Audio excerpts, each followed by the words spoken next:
Bienvenidos a Tras las Líneas. Hoy exploraremos la vida de Amado Carrillo Fuentes, mejor conocido como el Señor de los Cielos, un hombre que revolucionó el narcotráfico en México al convertir los cielos en autopistas de cocaína. Heredero de una estructura criminal familiar, Carrillo Fuentes pasó de ser un discreto operador a líder de uno de los imperios más poderosos y temidos de su tiempo. Su historia es tan impresionante como misteriosa, marcada por lujos, traiciones y una muerte rodeada de secretos. Esto es Tras las Líneas. Comencemos. Bienvenidos a un episodio más de su podcast Tras las Líneas de Gafe 423 y el buen Plasticito. Hermano, ¿cómo te encuentras? ¿Cómo has estado? ¿Qué tal el fin de semana? Bien, gracias a Dios, Gafe, tranquilo este fin de semana, me la pasé de solterón, entonces contento, pero fíjate que también estoy contento, Gafe, porque me he dado cuenta que este tipo de contenido que hacemos, donde hablamos de personas pues que marcaron de alguna forma a nuestro país, le gusta mucho a la comunidad, es muy bien recibido este tipo de videos y también es bueno para nosotros, Gafe, porque terminamos aprendiendo de pues cosas que a veces uno nada más ve en las noticias y no se pone a investigar a fondo todo lo que hay detrás de estos personajes y pues terminas dándote cuenta de cosas que a veces no se hablan en los noticieros comunes, que no se cuentan O se en dicen mentiras historias, también. sí, de las mentiras que se dicen. Entonces, entre más estudio, bueno, al menos yo, Gafe, entre más estudiamos de estos personajes que vemos a lo mejor en películas, en series, en videos, pues más te vas dando cuenta de, pues realmente cómo está el país, cómo siempre el gobierno ha influenciado o ha estado dentro de la toma de decisiones que está con estos personajes. Claro, es un tema muy importante y sobre todo, como bien lo mencionas, es un contenido o esta temática que abordamos, ya sea hechos importantes que ocurrieron a lo largo pues de que se inició este conflicto en contra de las organizaciones criminales y no solo de eso, sino no solo hablamos de hechos, sino también hablamos sobre personajes importantes que han moldeado el mundo del crimen organizado como lo conocemos hoy en día. Y es muy importante abordar todo esto porque, como dicen, si no conocemos los errores de nuestro pasado, estamos condenados a volver a repetirlos en un futuro. Y creo que esto es muy importante hablar sobre estos personajes y sobre estos sucesos delicados que han ocurrido a lo largo del país, porque todo vuelve a repetirse, tarde o temprano se vuelven a repetir las mismas cosas, pero también el voltear a ver al pasado es saber cuál es el origen de lo que hoy en día estamos viviendo, pero no solo es eso, sino ¿por qué? Porque también podemos ver esas pistas que en el pasado ocurrieron, pero que en el presente no están ocurriendo. ¿Y a qué me refiero con todo esto? Ya para darle inicio a este buen episodio, aquí hay un suceso muy delicado, espero que lleguen hasta ese punto. Vamos a hablar del general Gutiérrez Rebollo. Es una persona muy importante también en el mundo del crimen organizado. ¿En qué sentido? Es considerado el primer general del ejército mexicano en ser condenado por nexos con el crimen organizado, más en específico con Amado Carrillo Fuentes. Entonces hay algo, diríamos, hay algo que apesta en todo este caso, porque si me preguntas si creo que el general Rebollo está envuelto en estas acusaciones que por ahí tuvo, mi respuesta sería no. No creo que lo haya estado y prueba está el caso Salvador Cienfuegos Cepeda, el exsecretario de la Defensa Nacional durante la administración del licenciado y expresidente. En ese momento era el presidente en turno, el licenciado Enrique Peña Nieto. Entonces hay cosas que no cuadran, como para unos sí, para otros, ¿no? Entonces van a saber un poquito más acerca de esta teoría que yo tengo y que muchos militares tenemos, pero sin más, pues vamos a iniciar con este gran episodio que es la historia de uno de los personajes más importantes en la historia de México. Estamos hablando de Amado Carrillo Fuentes, mejor conocido como el Señor de los Cielos, un hombre que revolucionó la forma de traficar en este mundo del narcotráfico. ¿Por qué? Porque empezó a utilizar una flotilla de aviones Boeing 727 y pues para no seguirlos spoileando, vamos a iniciar con este video. Durante los años 90, Amado Carrillo consolidó su poder como jefe del cártel de Juárez. Construyó una flota aérea sin precedentes en el narco mexicano, utilizando jets comerciales como el Boeing 727 para transportar toneladas de cocaína desde Colombia hasta México. Se convirtió en uno de los capos más ricos y discretos de su época, ganándose el apodo del Señor de los Cielos. Su red de contactos incluía políticos, mandos militares y otros cárteles, lo que le permitió operar en casi total impunidad. A diferencia de muchos capos, Gafe, que hemos investigado su historia, pues que no nacen en cuna de oro, algunos sí, otros no, la gran mayoría, pero la mayoría pues le chingan desde abajo, van teniendo A ver, vamos iniciando aquí con los debates. ¿Tú consideras, a lo largo de lo que ya hemos hablado, de estos personajes que ya hemos hablado, consideras que la gran mayoría vienen por fortuna, o por herencia, o porque le han chingado? Esa sería la pregunta inicial. Mira, Gafe, pues muchos de los que han sido los capos más importantes que han marcado al país y pues creo que hasta internacionalmente, que son los narcotraficantes más poderosos, como es Joaquín El Chapo Guzmán, como es Nemesio Ceguera, alias El Mencho, pues han picado piedra desde abajo, no nacieron en cuna de oro.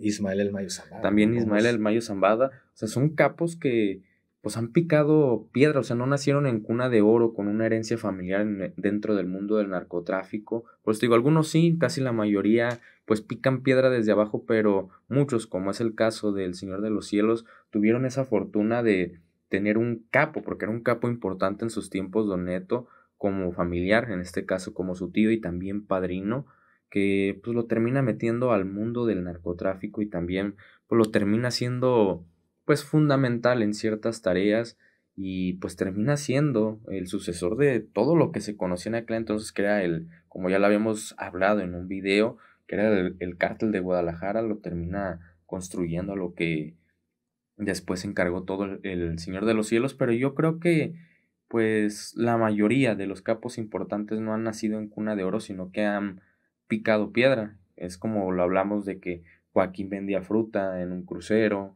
Nemesio fue hasta policía municipal allá en Michoacán. Entonces no todos han nacido en cuna de oro, algunos tienen esa fortuna, pero otros no. No sé cómo lo consideres tú. No sé, o sea, recordemos que todo esto al final de cuentas termina siendo una opinión meramente subjetiva. A lo mejor lo que yo opino puede ser muy diferente a lo que Place opina, pero yo creo que la gran mayoría de narcotraficantes fuertes a nivel México, estamos hablando aquí en México, son más los que han heredado el poder que los que han picado piedra. O sea, no estoy quitando que los que acabas de mencionar han revolucionado, porque se han convertido en hombres muy importantes en la historia del crimen organizado en México, pero creo que no podemos quitar del renglón que muchos sí han tomado el poder por herencia, y más actualmente, creo que actualmente es cuando más hemos visto que el poder se ha entregado por herencia. ¿Por qué? Plasti ahorita hizo mención de un personaje muy importante, creo que no hemos hablado de él, si mal no recuerdo, creo que no hemos hablado de Don Neto, que es uno de los fundadores de lo que... Abordamos un poco su historia, creo que fue en el episodio de la organización de Guadalajara, pero, o sea, no tiene un video en especial, hablamos de los capos que fueron importantes en su momento. Así es, y Don Neto, que estaría bien, dejen aquí su comentario si quieren saber más acerca de Don Neto, de Caro Quintero, de Miguel Ángel Félix Gallardo, que ya hemos hablado de Miguel Ángel, pero podríamos seguir abordando más temas respecto a esto. Pero para las personas que desconocían ese dato, Don Neto, uno de los fundadores de los precursores de los cárteles, que, ojo, hacemos un pequeño paréntesis, la primera organización o el primer cártel como lo conocemos hoy en día en México fue el Cártel del Golfo. Ya saben que controlaba todo el punto, toda la frontera noroeste. Sí, fue importante en la década de la prohibición de Estados Unidos. La ley seca. Traficaban tabaco, traficaban alcohol sobre todo.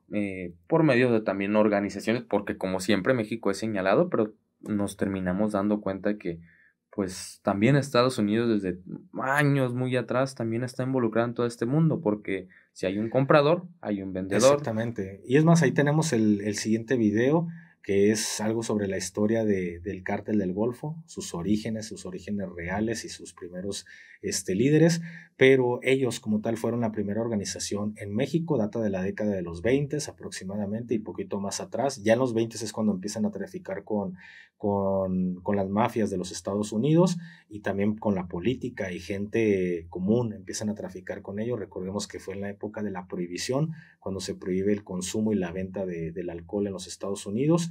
Y ese es la primera organización, pero como conocemos la infraestructura hoy en día, el origen data del Cártel de Guadalajara y sus fundadores del famoso Cártel de Guadalajara, que es cuando se migra el Cártel de Guadalajara y se crea pues prácticamente aquí, porque recordemos que sus fundadores eran originarios de Sinaloa, pero al tener una persecución demasiado fuerte en el estado de Sinaloa, pues terminan viniéndose a Guadalajara y se dan cuenta que ahí no hay pues ya lo hemos dicho mucho, pero no hay persecución hacia el narcotraficante como lo existe en Sinaloa. Recordemos que en Sinaloa tenían más arraigada la cultura del narcotráfico que lo tenían en Guadalajara. De esta forma pudieron pasar desapercibidos en dicho municipio, pero ahí es donde se crea lo que hoy conocemos como los cárteles, con la infraestructura como hoy lo tenemos, y en aquel entonces vienen con ideas bastante revolucionarias, y más en específico Miguel Ángel Félix Gallardo, que es quien viene a revolucionar el mundo del narcotráfico, queriendo consolidar o unificar a todos bajo un mismo mando, por diferentes arreglos que sabemos que se han tenido con el gobierno, pero aquí es donde entra Amado Carrillo Fuentes. Amado Carrillo Fuentes, al ser el sobrino de uno de los fundadores más importantes y su padrino, que es Don Neto, pues termina de cierta forma enseñándole el negocio a su ahijado, porque sabe Don Neto que en algún momento pues su ahijado va a tomar el mando. Y entra pequeño dentro de esta organización, porque recordemos que al ser su padrino de bautismo Don Neto, cuando él todavía era joven, era pequeño, empieza pues como todos, trabajando en el campo. En este caso él se dedicaba a cuidar el ganado, ordeñarlo, darle de comer, pero solo estudia hasta el año de quinto de primaria, pero lo deja porque él tenía esta ambición de entrar al mundo del narcotráfico, de entrar al negocio familiar, y es cuando pasan creo que 2 años, Gafe, y es cuando entra a la organización de Don Neto, que en aquel entonces era el Cártel de Guadalajara, con tareas sencillas, a lo mejor que lavándole los vehículos, haciéndoles mandados, pero es cuando ya empieza a tener esta conexión dentro del mundo del narcotráfico. Conforme va creciendo se le van asignando diferentes tareas, es cuando se le enseña a pilotear también estas avionetas para traficar los estupefacientes, el polvo blanco de Colombia a México, y es ahí cuando Don Neto se da cuenta de las cualidades que tiene Amado, y es cuando lo manda con uno de sus socios de más confianza en aquel entonces de Don Neto, que era con el Zorro de Ojinaga, para que Amado le aprendiera todo lo que él sabía sobre el negocio. Cuando llega con esta persona, fíjate que yo ni sabía, Gafe, desconocía completamente del Zorro de Ojinaga. Estamos hablando de capos que pues hasta que te lo mencioné. Pasan, sí, a lo mejor pasan, es que a lo mejor por la cultura popular que vivimos en el país, pues conocemos a los que creo que también ustedes conocen, los que son muy mencionados, pero olvidamos estos capos como lo fueron el Zorro de Ojinaga, que fueron pieza.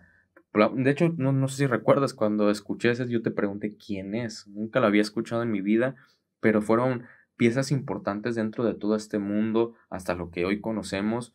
Ellos fueron pioneros en todo el tráfico, en la siembra más que nada de la marihuana, pero a veces pasan desapercibidos porque la cultura popular los ha olvidado, pero fue parte importante el Zorro de Ojinaga para Amado Carrillo Fuentes, hasta el punto de que terminó convirtiéndose en la mano derecha del Zorro de Ojinaga Amado. Así es, el haberse involucrado con este personaje, recordemos que en aquel punto, en aquel momento en la historia, el Cártel de Guadalajara era quien dominaba. En aquel entonces no era como hoy en día conocemos una estructura de Cártel de Juárez, Cártel de Sinaloa, Cártel de los Beltrán Leiva o los Arellano Félix, porque todavía no estaba esa estructura como hoy en día se conoció, pero cuando nosotros empezamos a entender esa estructura como se empieza a desenvolver después de Miguel Ángel Félix Gallardo, es cuando ya se estaban creando los primeros cárteles. En este punto de la historia donde Plasti nos hace mención que va con el zorro de Ojinaga, y después, más adelante vamos a relatar un poco más, en aquel punto todavía no eran cárteles, todavía eran familias importantes que dominaban rutas importantes para el trasiego de cosas prohibidas, porque no solo era para, hablando de estupefacientes, sino también de otras cosas que en aquel entonces se podía llegar a traficar. Entonces, al estar tan estrechamente ligada esas rutas de tráfico con familias importantes, como estamos hablando los Arellano Félix en aquel entonces, también estamos hablando de que había puntos importantes que eran la frontera con Juárez, pues esas pequeñas familias todavía no consolidaban una estructura como hoy en día conocemos como un cártel, pero sí tenían mucha gente bajo su mando, tenían mucho terreno o mucho territorio que controlaban.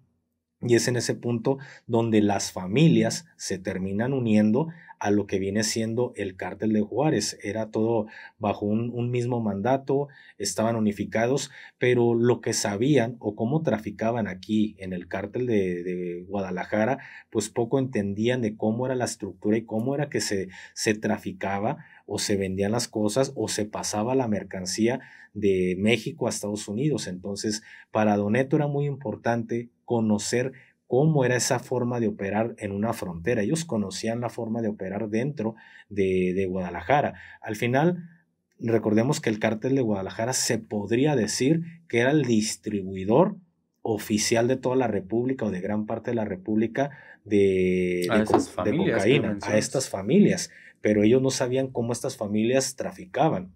Recordemos que en aquel entonces también el Chapo Guzmán apenas empezaba a soltar esta idea de crear túneles, porque él fue el pionero en la idea de pasar la mercancía por los túneles, pero también apenas era como se estaba empezando a desarrollar la estructura criminal en México. Entonces lo que sabían en el cártel de Guadalajara de cómo operar, desconocían cómo lo hacían en la frontera. Para eso Don Neto tuvo la idea de mandar a su ahijado y a alguien de su confianza para aprender el negocio y la forma de traficar en la frontera.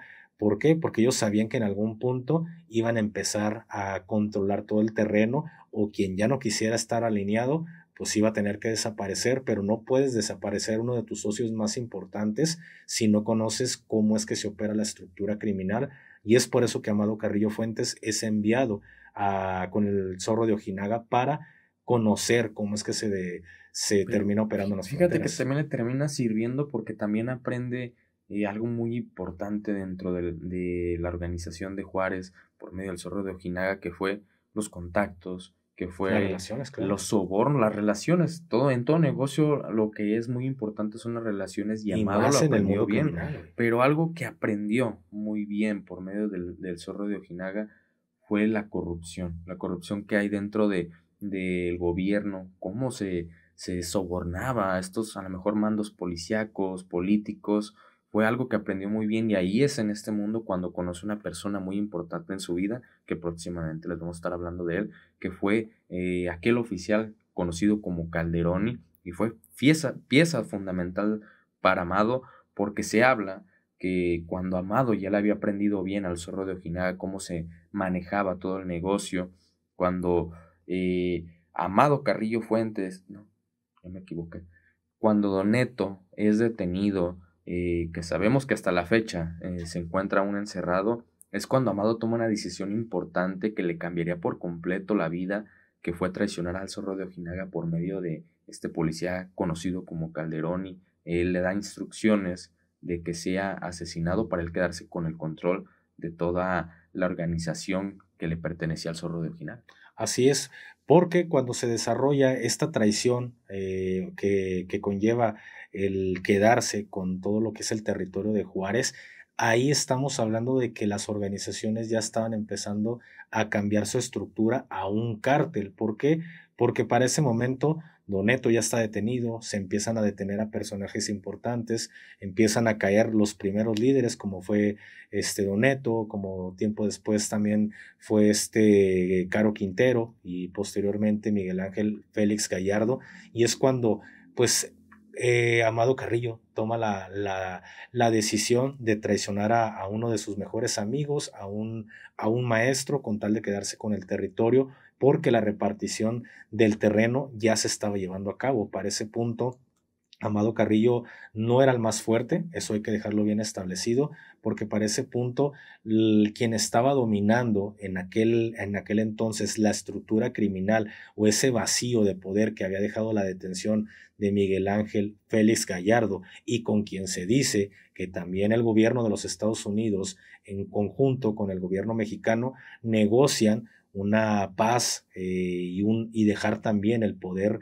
que había dejado Miguel Ángel Félix Gallardo, y se lo termina dejando a los Arellano Félix. Entonces se habla que en ese entonces los Arellano Félix eran quienes controlaban ahora la estructura criminal en el país, y se dice que no eran tan buenos líderes a comparación de lo que quizá en su momento Miguel Ángel no se metía tanto con ellos. Se dice que pues llegó como una especie de dictadura, ¿no? Perdón. Una especie de dictadura por parte de los Arellano Félix, en los que hacían y tenían que hacer exactamente todo como ellos lo ordenaban. Entonces fue algo que en aquel momento Amado Carrillo Fuentes no le pareció, pero ya estaba empezando a posicionarse como el futuro líder criminal.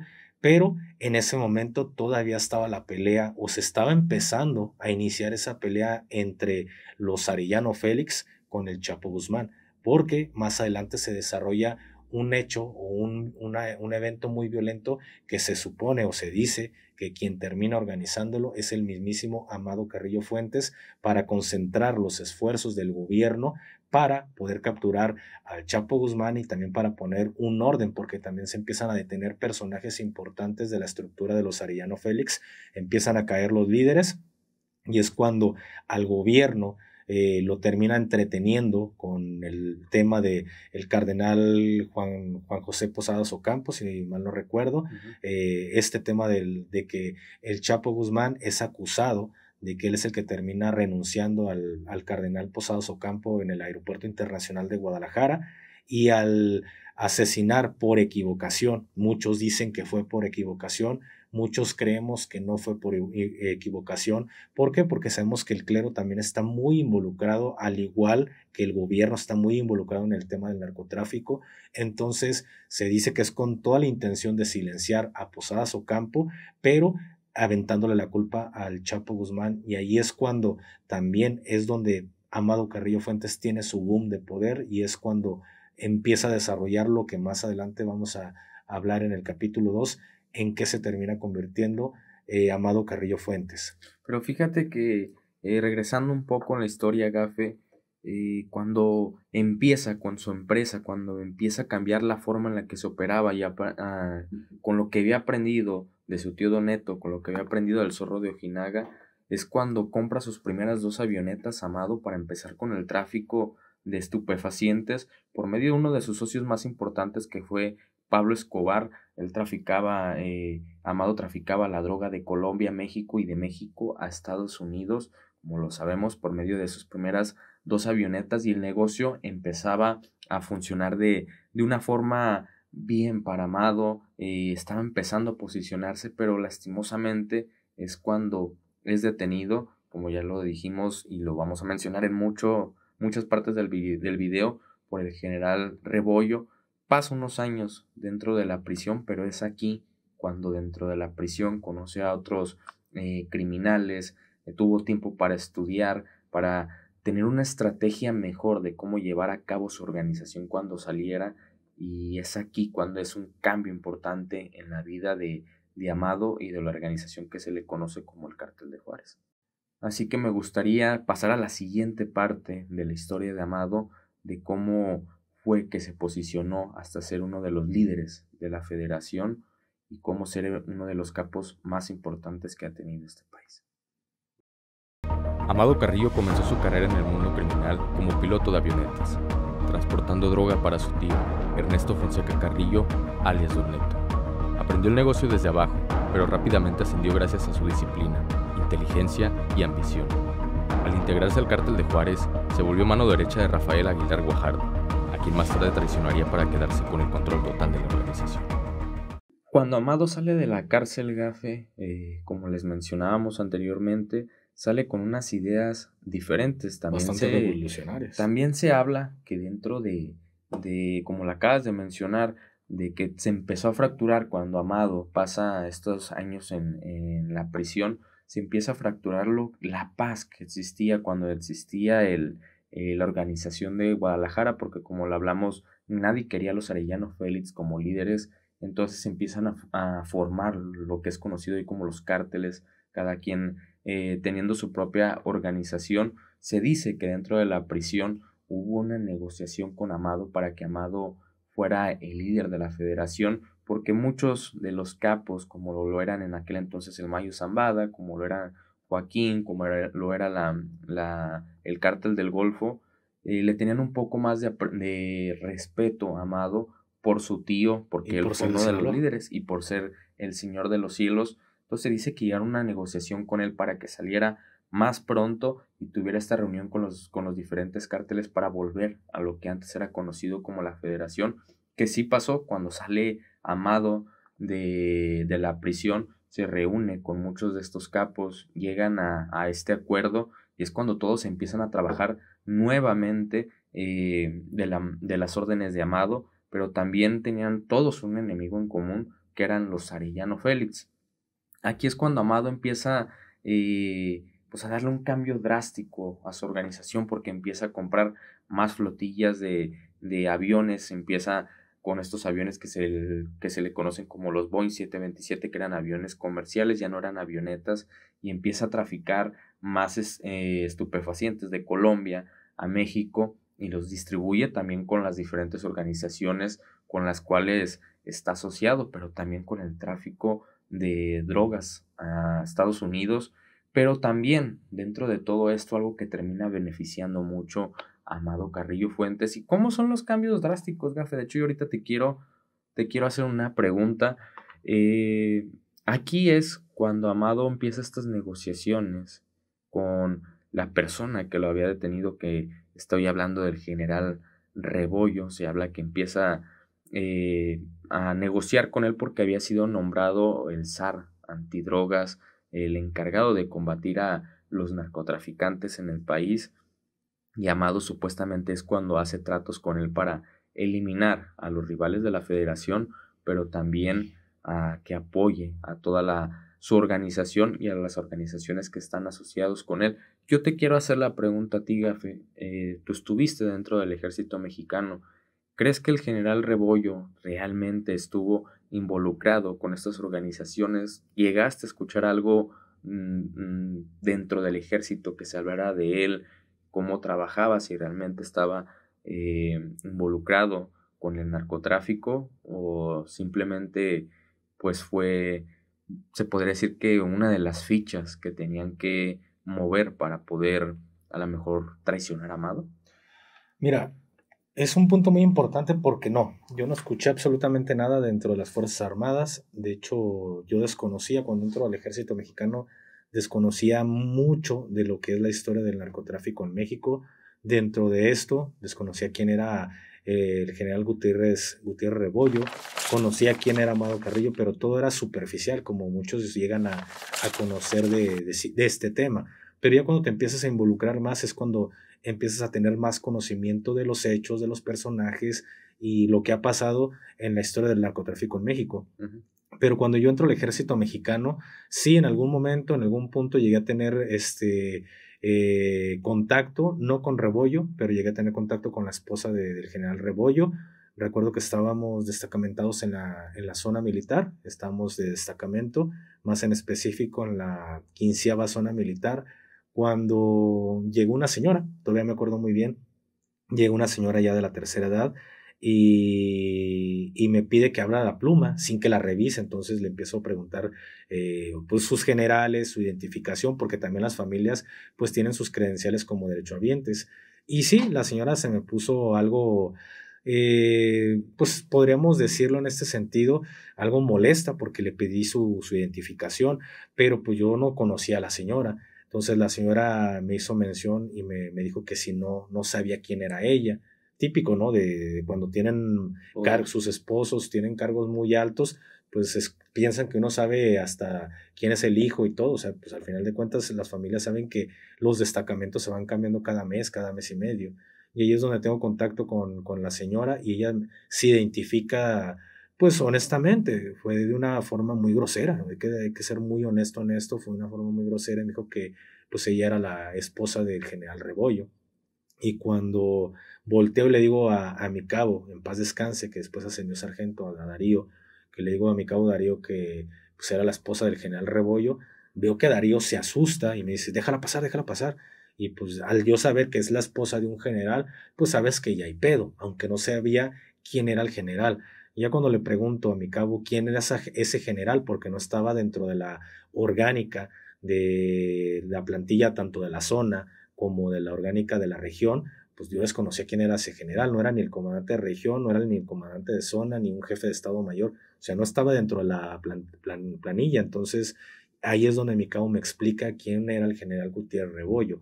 Ya es cuando tiempo después me empiezo a meter más en este mundo de estar estudiando, pero la pregunta es, ¿tuve contacto? No. ¿Hubo conocimiento de lo que llegó a ser? Tampoco, pero es más que suficiente, o con esto creo que yo les puedo decir, si ustedes me preguntaran, yo creo que si yo creo que Gutiérrez Rebollo pudo haber tenido algún tema en contra de alguna organización o a favor de una organización, en este caso a favor, creo que sí hubo alguna conexión en algún punto, como todos los generales, como todos los coroneles, como todos los mandos militares tienen conexión con alguna organización criminal, y entre más fuerte sea el puesto, pues mayor va a ser el tiburón o el depredador que te va a buscar. En este caso, si tú eres el zar antidrogas, pues por obvias razones no se va a acercar un jefe de una plaza de un municipio, de una localidad. Por obvias razones se va a acercar quizá el líder del mundo criminal en ese entonces, o de una organización criminal. Entonces yo no dudo para nada que en algún punto haya tenido conexión, no solo con él, quizá con otras personas, o quizá no, todo puede haber pasado. Lo que sí no me cuadra es lo que tiempo después se captura o se tiene información de que Gutiérrez Rebollo estaba apoyando a Amado Carrillo Fuentes, y es cuando se detiene a este señor y es procesado y es considerado el primer general en ese sentido. Y único, procesado por nexos con el crimen organizado, y ahí es cuando la cabeza te vuela. ¿Por qué? Porque cuando eres soldado, el soldadito que tú quieras, y acabas de ingresar, un ejemplo, acabas de ingresar al ejército mexicano y rápidamente te das cuenta de cómo es que funcionan las leyes no escritas dentro del ejército mexicano.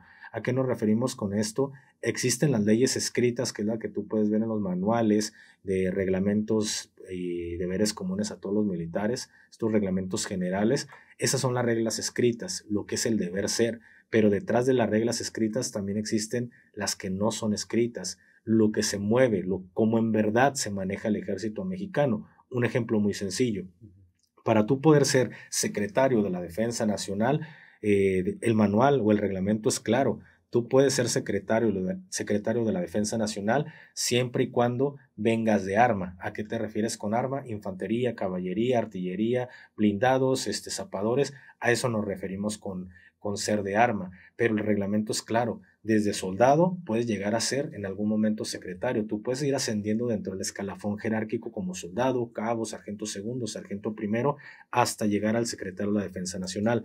Eso es lo que marca el manual o marcan los reglamentos. Las reglas no escritas es que para ser secretario de la Defensa Nacional tuviste que haber sido egresado del heroico Colegio Militar. Aparte de eso, tuviste que haber pasado por la Escuela Superior de Guerra y todo lo que se te pide, esos requisitos que se te piden para ser secretario. Por ejemplo, Gafe, a lo mejor desviándonos un poquito del tema, pero me sale la duda. Si tú sales como oficial o suboficial del heroico Colegio Militar y quieres seguir ascendiendo dentro del ejército, ¿cuál es tu límite? El límite te lo pones tú como oficial. O sea, ¿sí puedes llegar a ser general sin tener que ir a la superior de guerra? No puedes llegar, porque esas son las reglas no escritas. Para ser simplemente para ser general, Estamos hablando que existen, cuando tú sales del heroico colegio militar, sales como subteniente. Posteriormente asciendes a teniente, después asciendes a capitán. Ya una vez llegando a capitán, ahí es donde se divide el operativo al diplomado o el táctico al diplomado. ¿Cuál es el táctico? Son esos que son egresados del heroico colegio militar. Ojo, no es lo mismo que Plasti ascienda de cabo, sargento, soldado, cabo, sargento segundo, sargento primero, luego se hace subteniente, teniente, capitán, mayor. No, no es lo mismo, porque si Plasti en algún momento llega a ser mayor o llega a ser capitán, Plasti es considerado un CIFOA. ¿Qué es esto de CIFOA? Es las siglas, por sus siglas es Curso Intensivo de Formación de Oficiales de Arma. Esto es para elementos que vienen desde la tropa, han ascendido y ya llegaron a ser oficiales. Ellos son considerados CIFOAs. Es una forma despectiva y discriminatoria de decir, tú no puedes pasar de aquí. Un ejemplo, los que ascienden desde soldado y han estado ascendiendo, lo más que el reglamento o las leyes no escritas le permiten a ese elemento ascender, es hasta teniente coronel, porque él es un CIFOA. Ahí te das cuenta que, ¡pum!, entra la discriminación. Aunque el manual o el reglamento dice que ese soldado, que Plasticito, puede llegar a ser secretario de la Defensa Nacional, las leyes no escritas le dicen, tú por ser CIFOA, lo más que puedes ascender es hasta teniente coronel. Tú nunca, por ser CIFOA, nunca vas a tener el mando de un batallón, nunca vas a poder ser coronel. Entonces, ¿quiénes son los que son coroneles? Los que son egresados del heroico colegio militar, los que estuvieron en su momento 3 años, hoy en día 4 años dentro de este plantel militar, son los que pueden llegar a ser coroneles. Pero ese elemento que estuvo, un ejemplo, tu servidor estuvo en el colegio, en el heroico colegio militar, salí como subteniente, ascendí a teniente, capitán segundo, primero, mayor, teniente coronel, yo sí puedo llegar a ser coronel, pero también tengo un límite. Mi límite es hasta coronel. Ya para poder ascender a general no puedo porque soy táctico. Los que no van a una escuela superior de guerra se les considera tácticos y a mí lo más que se me permitiría sería ascender a coronel. Puedo llegar a ser general, claro, pero ya es por méritos o buenas recomendaciones, pero no porque puedas llegar a hacerlo nada más porque tú quieres. ¿Quieres ser general? A partir de capitán segundo, capitán primero, no recuerdo muy bien o no sé cómo está ahorita la situación, a partir de que tú eres capitán, puedes ir a la Escuela Superior de Guerra. Después del tiempo que pasas dentro de esta escuela superior o este plantel militar, que es lo más top que tiene el ejército mexicano en ese sentido, después de salir de la superior de guerra, sales exactamente con el mismo grado. Si entraste como mayor, sales siendo mayor. La única diferencia es que ya eres un mayor diplomado de Estado Mayor. Cuando ustedes ven general, JRAL, DEM, es porque quiere decir esa persona es diplomado de Estado Mayor.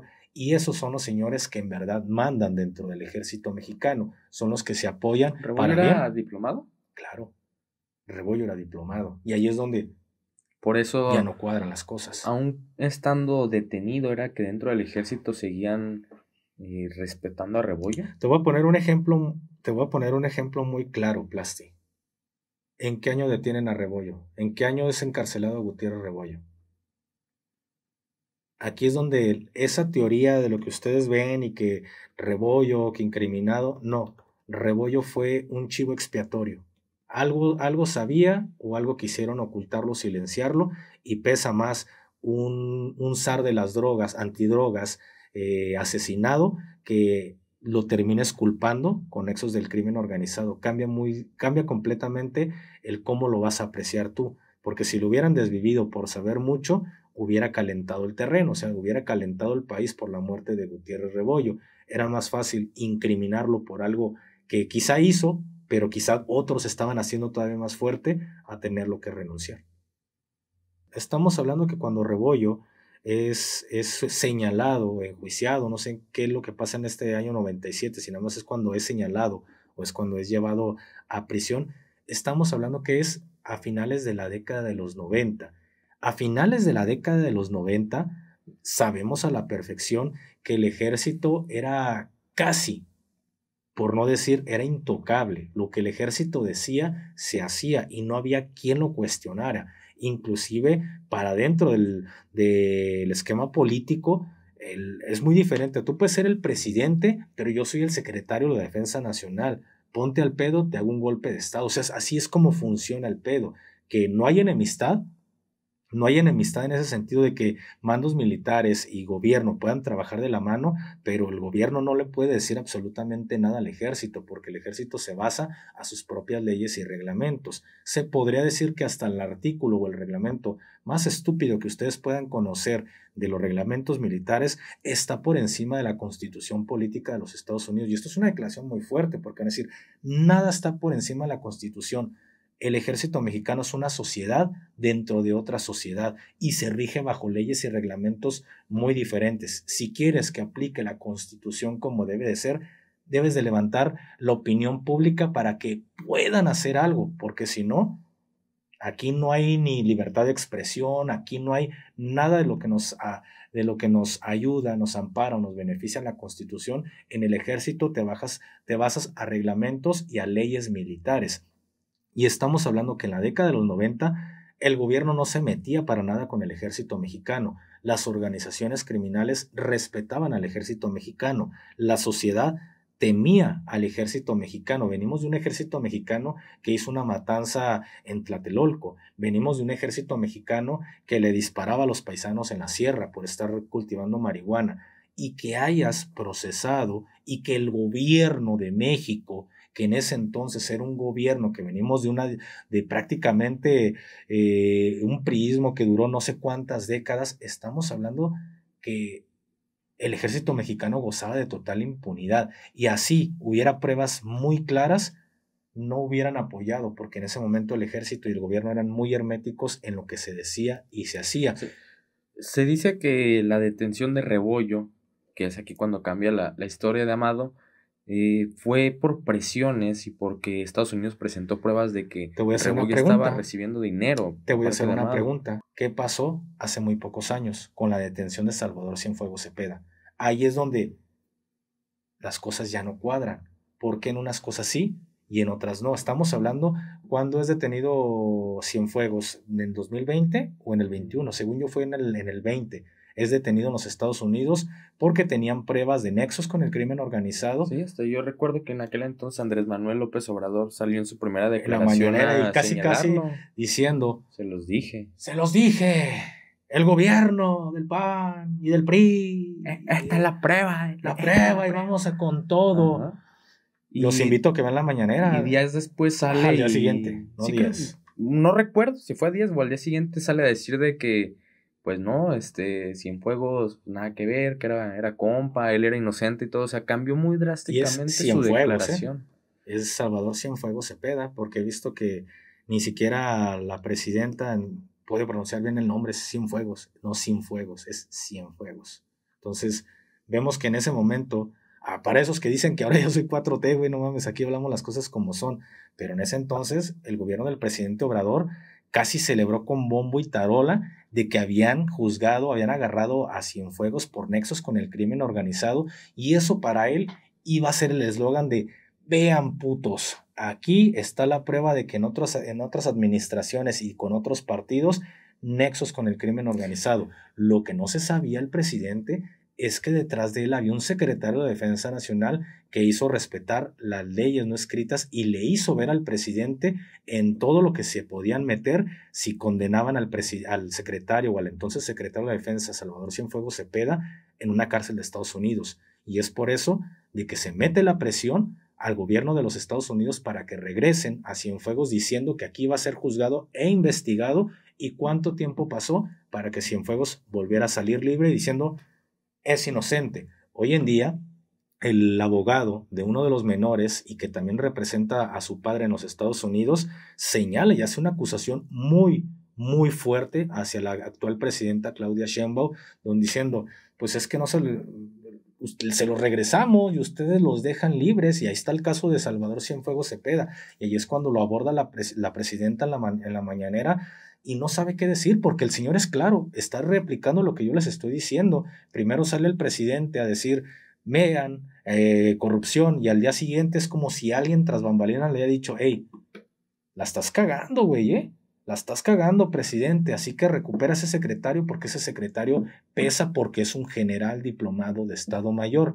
Y estamos hablando que fue en el 2020 o 21 y no se permitió que cayera un general, porque en la década de los 90, que gozaba con mayor impunidad del ejército mexicano, el gobierno del PRI, porque en ese momento sí se juzga a Gutiérrez porque algo sabía o algo no quiso cooperar que estorbó. Para mí, el que hayan enjuiciado a Gutiérrez Rebollo fue porque fue un chivo expiatorio.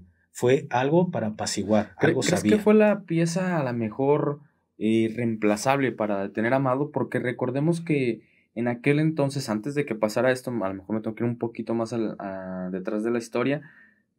Amado sufre un atentado por parte de los Arellano Félix, donde pues gracias a su escolta termina saliendo con vida. A raíz de esto es de que Amado toma esta decisión de lo que ya habías mencionado, de manejar un perfil más bajo de lo que ya manejaba, porque realmente solo se conoce una foto, que es la que todos usan de Amado Carrillo Fuentes, pero había alguien dentro de esta organización, dentro de esta sociedad, que no llevaba esas costumbres de manejar un perfil bajo, que se habla que en aquel entonces era Joaquín el Chapo Guzmán. Claro.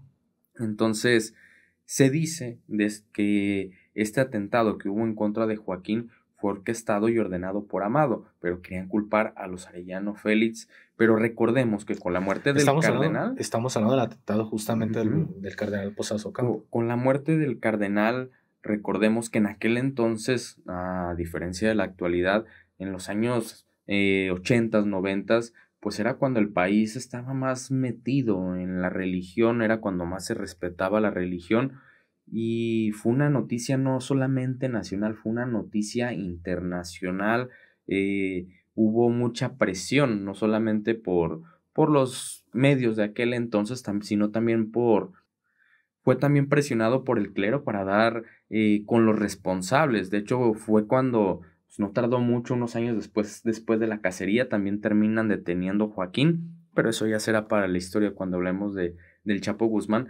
Pero, ¿crees que a lo mejor todo esto que pasó haya sido por lo que, pues, Rebollo, a lo mejor una negociación de Estados Unidos con México, se haya dado, pues, a la decisión de detener a Rebollo para poder ir por Amado? Yo creo que, mira, aquí son puras especulaciones tontas que son mías, pero respecto a lo del Chapo Guzmán, con el tema del cardenal Posadas Ocampo, creo que ahí fue un tema de matar dos pájaros de un tiro. Fue silenciar al cardenal Posadas Ocampo y aprovechando la situación de que Joaquín el Chapo Guzmán estaba en ese lugar para poderlo culpar y que pues prácticamente te voy a poner un ejemplo. ¿Qué está pasando actualmente con las otras organizaciones aquí en el país? ¿A qué me refiero?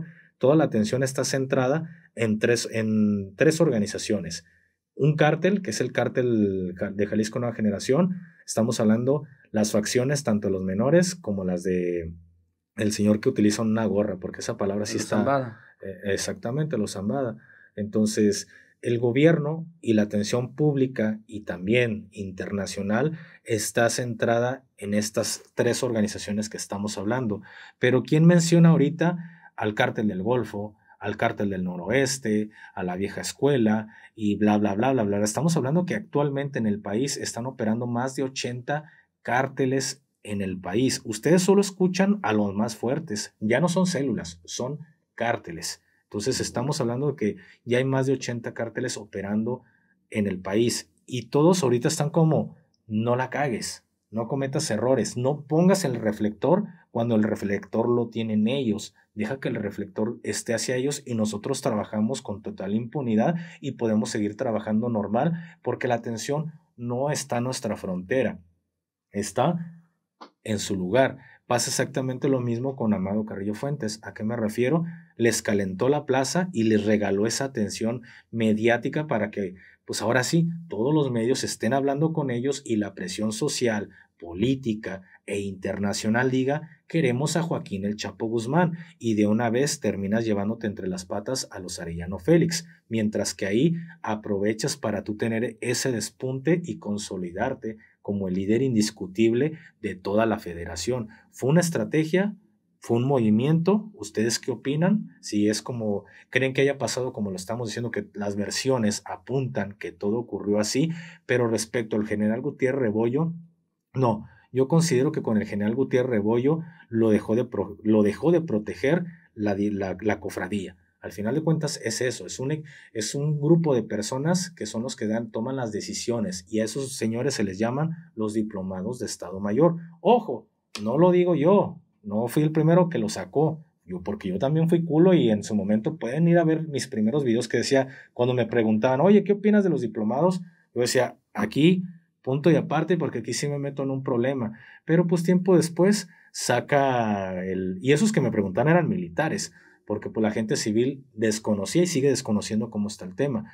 Pero en ese entonces sale una entrevista muy importante que en algún momento vamos a reaccionar a ella, y es donde se filtran y se dicen muchas cosas que pues nosotros por miedo no lo decíamos. Ahora sí, habiendo alguien que ya habló esto, pues ya no tenemos, y aún así da miedo hablar este tipo de cosas, pero al final de cuentas la cofradía dejó de proteger a Gutiérrez Rebollo, le quitó esa protección. La pregunta es, ¿por qué? Si sabemos que te voy a poner un ejemplo, cuando detuvieron a las primeras personas involucradas por el huachicoleo aquí en México, hablamos durante la administración del presidente Andrés Manuel López Obrador, recordemos que había generales involucrados que tenían el mando con gente como por ejemplo el Marro, etcétera, etcétera, y eran generales los que estaban involucrados.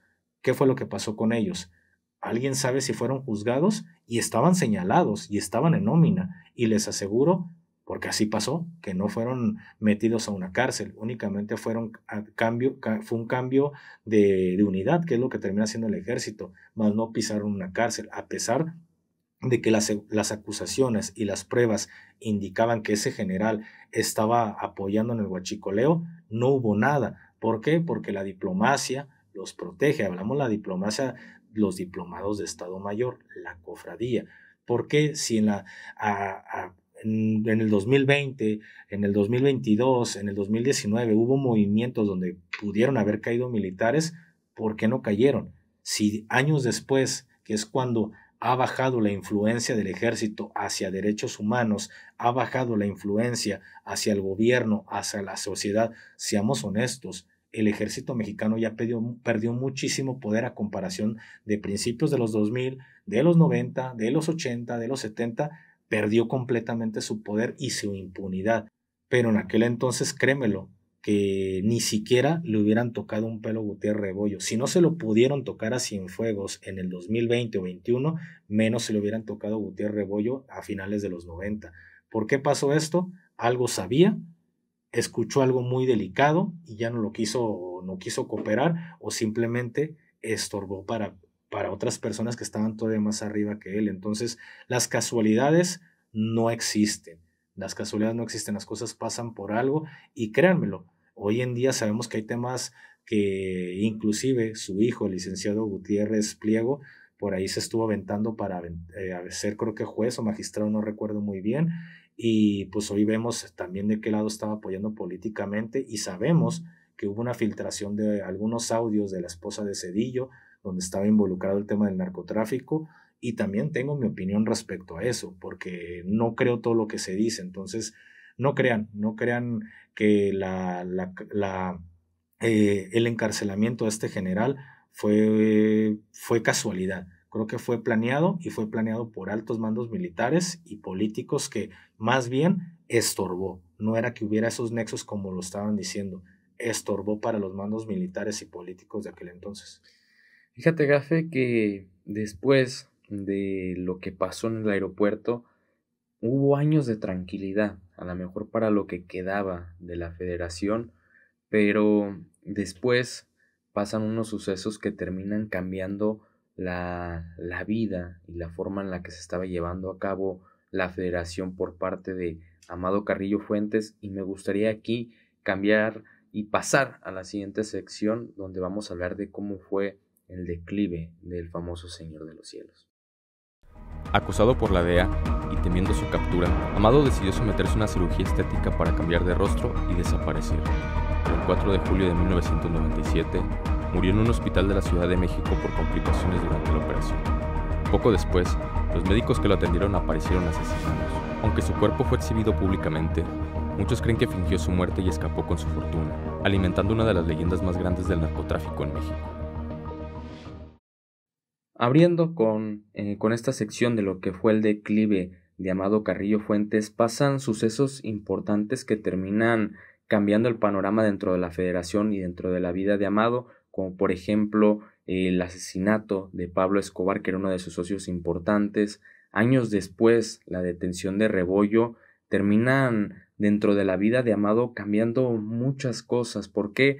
Porque Estados Unidos empieza una persecución en contra de Amado, lo cual lo hace tener que huir del país y estar vagando de un país en otro, como por ejemplo estuvo en Colombia, donde se sentía protegido por los socios que había hecho después de la muerte de Pablo Escobar, pero después tiene que emigrar a Chile, tiene que emigrar a Uruguay, Argentina. Estuvo cambiando de un país al otro para que no fuera detenido. De hecho, se dice que en Argentina puso varias empresas fantasma y también empresas legales con las que pretendía lavar la gran parte de su dinero para un probable retiro. O sea, ya empezaba a hablarse de una probabilidad de retirarse. Entonces, Argentina, como siempre, para esos amigos de Argentina, pero desgraciadamente también, al igual que nosotros aquí en México, estamos viviendo una serie de corrupción. Se dice que vivió muchos años en Argentina relativamente tranquilo porque no era tocado por el gobierno, siendo que hasta estaba poniendo negocios, a lo mejor sí con otros nombres, pero se dice también que dentro del gobierno de Argentina sabían pues quién era esa persona que estaba poniendo estos negocios, y es aquí cuando empiezan las teorías que se han sacado con los años, porque hay muchas versiones de por qué Amado es que regresa a México, porque hay unas, por ejemplo, se ha mencionado que recibe una llamada, no se sabe qué tipo de llamada, algunos mencionan que hasta del mismo gobierno para hacer un trato con él, hay otras que dicen que simplemente quería regresar a su país para seguir controlando todo el negocio, y es cuando toma esta decisión de pues cambiar completamente su imagen para que tal vez de esta manera ya no fuera reconocido y ya no fuera perseguido tanto por el gobierno mexicano como el de Estados Unidos. ¿Y tú crees esa versión? No, yo creo más bien esa versión de que llegó un trato con el gobierno mexicano y probablemente con el de Estados Unidos, de que como lo estamos viviendo ahorita, a lo mejor de que Ovidio pudo haber llegado a un trato con Estados Unidos, de a lo mejor entregar cierta cantidad de dinero, entregar a algunos socios. Yo creo que algo así hizo Amado para, como lo hemos escuchado en otras historias de capos, para retirarse del negocio y poder vivir tranquilo. Yo creo que más bien fue eso. Ahora ahí te va mi versión, y igual ustedes pueden dejar qué opinan acerca de esto. ¿Creen que Amado Carrillo Fuentes compró su libertad o compró su retiro? ¿O si murió en un cambio de rostro, una cirugía de cambio de rostro? Mi teoría, y creo que pues al buen entendedor pocas palabras, y no hay peor ciego que el que no quiera ver. Si estamos hablando que hoy en día, en el año 2025, julio del 2025, que estamos grabando este video, con toda la tecnología que tenemos hoy en día, que tenemos satélites, que tenemos reconocimiento de biométricos, tenemos cámaras en todos lados, existe un C4, y tecnológicamente ha habido un avance significativo a comparación de finales de los 90, principios de los 2000. Y si hoy en día Iván Guzmán pudo viajar a Guadalajara y no fue capturado, y si la familia de Ovidio pudo viajar hasta la frontera y se dice que fue escoltado hasta por mismos agentes de la misma DEA, y nadie se dio cuenta, ¿tú crees que en la década de los 90, cuando tecnológicamente no estábamos como hoy en día, o sea, no había cámaras en todos lados, no había reconocimiento de biométricos, no existía un C4, no había satélites como hoy, o sea, tecnológicamente no estamos a nivel de lo de hoy en día, y en la actualidad se pasean libremente, a pesar de que hay una guerra abierta en Sinaloa y llegaron sin pedos a Guadalajara? ¿Crees que en la década de los 90, finales de los 2000, no pudo verse pelado Amado Carrillo Fuentes? ¿O huevo ocupaba una cirugía de rostro? y de hacerte una cirugía en una clínica mexicana al hacértela en un país donde ni siquiera eres buscado y donde toda tu vida te la pasaste manejando un perfil bajo, porque Amado Carrillo Fuentes era conocido por ese nivel de astucia y de manejar perfiles bajos, y no tienen fotos de ti, o sea, pues no puedes viajar a otro país europeo y hacerte una cirugía con el menor de los riesgos. O sea, yo creo que más bien lo que hizo Amado Carrillo Fuentes fue hacer una negociación y terminaron poniendo a alguien para poder decir, esta persona murió, se acabó. Y fíjate, o sea, no hay nada que testifique o pruebas reales que digan sí. Y fíjate que en esto sí es cuando te das cuenta de que sí hay cosas de que no cuadran, porque pues recordemos que la historia de la muerte de Amado habla de que viaja a la Ciudad de México, es operado por 3 médicos, un asistente, y pues fallece por unas complicaciones, por una droga que se le suministró porque presentaba dolores que él había mencionado, y pues no, se equivocan, le dan mayor dosis de la droga, termina perdiendo la vida. Pero aquí es donde entran estas teorías, porque recordemos que pues un tiempo después aparecen estos doctores asesinados, los que habían operado a Amado. Se habla de que fueron en represalia por lo que le había pasado al Señor de los Cielos, pero aquí es donde salen... ¿Sabes a cuál se parece esa? Esa que dices tú de que en represalia es como cuando hoy en día aparecen sobre calles, en los cerros, en las brechas, aparecen cuerpos con mensajes de esto les pasa por esto. Y hoy en día, ¿cómo sabes que en realidad sí esa persona hizo lo que supuestamente está haciendo o que hizo por el mensaje que le están poniendo? Hoy en día mucha gente se sabe que mucha gente desvive a alguien y van y le ponen un cartel o algo y esto te pasa por malandro, esto te pasa por chapulín, y al final llegan las autoridades y dicen, problemas entre narcotráfico, ajuste de cuentas, carpetazo, vámonos a la basura. Y así la gente zafa inclusive hasta homicidios culpando a organizaciones. Entonces, ¿tú crees que no pudieron haber dicho, desvive a esta persona, hazlo pasar como Amado, y una vez después de esto vas y desvives a los doctores para que piensen que fue por represalia? Exactamente. O también, porque se dice, Gafe, aquí salen dos historias, una que supuestamente el gobierno fue quien ordenó a los doctores que pues desvivieran de esta forma a Amado, pero también existe la otra teoría de que dicen que pues no era Amado, que días antes de que perdiera la vida secuestran a un policía que era conocido como el Chiquilín, que era muy pero muy parecido a Amado, y se dice que él es el que terminan desviviendo para así de esta forma entregar un cuerpo. Pero hay cosas que hasta dices, como que algo no cuadra. Pues sabes que una operación pues de rostro, la nariz, el mentón, lo que fue una liposucción. En el caso del rostro, pues le tuvieron que haber rasurado el vello de la cara.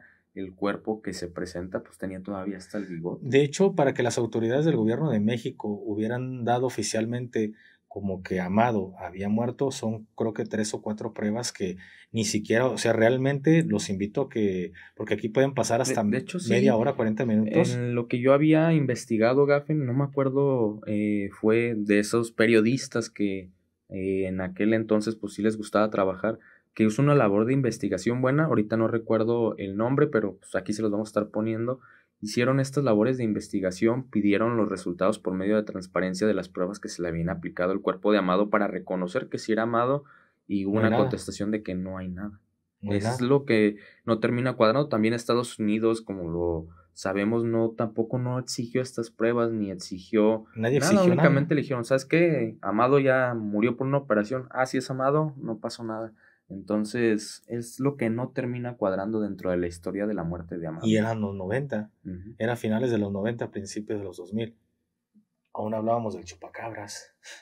O sea, la gente se dio por hecho con que es Amado, pero solo hay 3 o 4 pruebas que para nada, hoy en día las tomarías como pruebas y para nada lo darías como una persona que ya se desvivió. O sea, por esas pruebas, luego los invito, se van a encontrar muchísima información de cómo es que se esclareció de que era Amado Carrillo Fuentes, y vas a decir, pues no mames, mejor nadota, mejor nada, ¿no? Entonces, para mí, creo que en lo personal, Amado Carrillo Fuentes compró su libertad.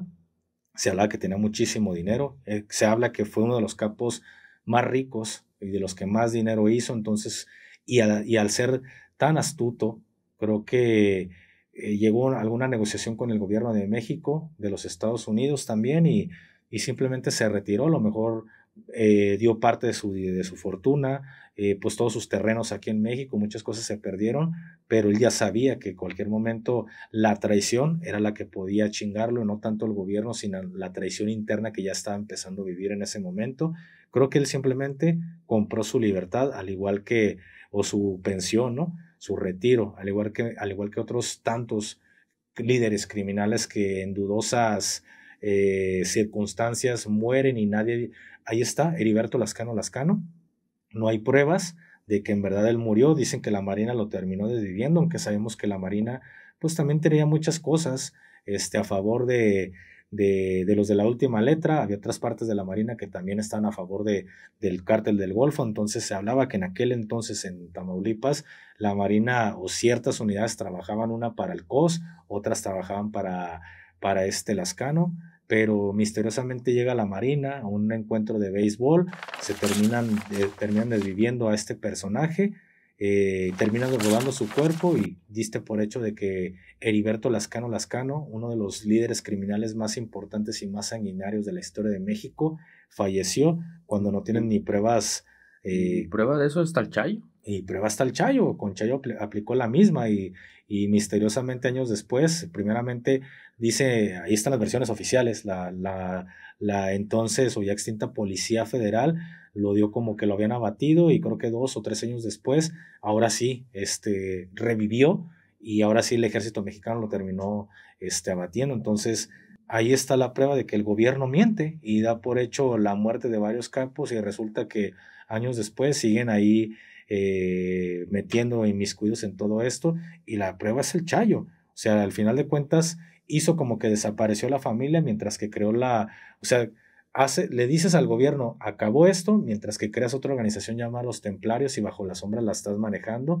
Entonces pues todo habla que el ejército, que la policía o la entonces Policía Federal o todas las autoridades en conjunto del gobierno en realidad no hacen una investigación para esclarecer todos los hechos y al final con la primera versión dices, era Amado Carrillo Fuentes ya, pero en realidad pues pudo haber sido ya sea que él haya pagado su retiro o simplemente cuadró algo y el gobierno dijo, aquí está, no nos metamos en problemas. Entonces creo que Amado Carrillo Fuentes es uno de esos pocos privilegiados del narcotráfico en México, como creo que también lo está Heriberto Lascano. Son de esos pocos que no ocuparon irse a los Estados Unidos como testigos protegidos. Creo que fueron de los pocos que supieron decir hasta aquí, ya la libré, ya vámonos de aquí y esto es, aquí termina mi historia, aquí me desvanezco, ¿no? A diferencia del Chayo, creo que si ya la habías librado y ya nadie te estaba buscando, pues creo que ahí era su momento para pues irse. Total, el gobierno de México ya te está dando como abatido. Se dice que por ahí la historia de Hijo de la Guerra de Ricardo Rafael, de la creación del libro que habla sobre la creación de los Zetas, pues habla algo muy similar, lo terminan dando por abatido y después el gobierno dice, pues ya lo diste por muerto, pues ya no te metas en pedos, ya déjalo ahí en esa cárcel. Los invito a que lean ese libro de Ricardo Rafael. Entonces ahí es donde te das cuenta cómo el gobierno a veces ni siquiera investiga o pacta. Pero creo que Amado Carrillo Fuentes es de esos pocos privilegiados que pudieron decir, hasta aquí termina mi negocio, te lo heredo, hermano, y haz lo que quieras. Yo no, en toda mi vida me voy a acabar este dinero. Vámonos de aquí. Creo que quizá el señor siga vivo, pero ya muy viejito, o quizá haya fallecido, pero murió creo que con toda la tranquilidad del mundo. ¿Algo más que quieras agregar a la historia de Amado Carrillo Fuentes? A mí me gustó mucho por todas las teorías que se hablan de la muerte y también terminas entendiendo que Amado también tuvo pues, muchos tratos tanto con el gobierno de Estados Unidos como el gobierno mexicano, pero pues no salieron como se esperaba, porque recordemos que después de la muerte de Amado, la supuesta muerte, cambió el panorama dentro de las organizaciones en el país, pero eso también ya será historia para otro video. También si ustedes quieren que hablemos de un capo en especial de algún suceso importante, los invitamos a que estén dejando su comentario de qué les gustaría que habláramos. ¿Algo que tú quieras decir, Gafe? Nada, agradecerle a todos ustedes por haber llegado hasta este punto. Ya tenemos un buen rato que no superamos videos de más de 1 hora, llevamos 1:10 aproximadamente. Entonces, muchísimas gracias a todos los que llegaron hasta este punto y a los que se quedaron a la mitad, también gracias por haberlo visto hasta donde pudieron y esperemos que este contenido sea de su agrado. Y pues nada, ya saben, las redes sociales de sus servidores estuvieron apareciendo a lo largo de todo este video y también están anclados en la caja de descripción. Y pues nada, también agradecer al equipo de trabajo, al equipo de 423 Production por hacer posible todo esto. Y sin más, pues nos vemos en un siguiente episodio de su podcast Tras las líneas de Gafe 423 y su Comoplastic. Hasta la próxima. Bye. La historia de Amado Carrillo Fuentes es la de un hombre que conquistó los cielos y construyó un imperio desde el aire. Su ascenso meteórico, su visión logística y su misteriosa muerte lo convirtió en leyenda, pero también es el reflejo de una época en la que el poder del narcotráfico se mezclaba con política, impunidad y silencio. Si te gustó este video, suscríbete, comparte y comenta. En Tras las líneas seguiremos explorando las historias más impactantes del crimen organizado en México. Nos vemos en el próximo episodio.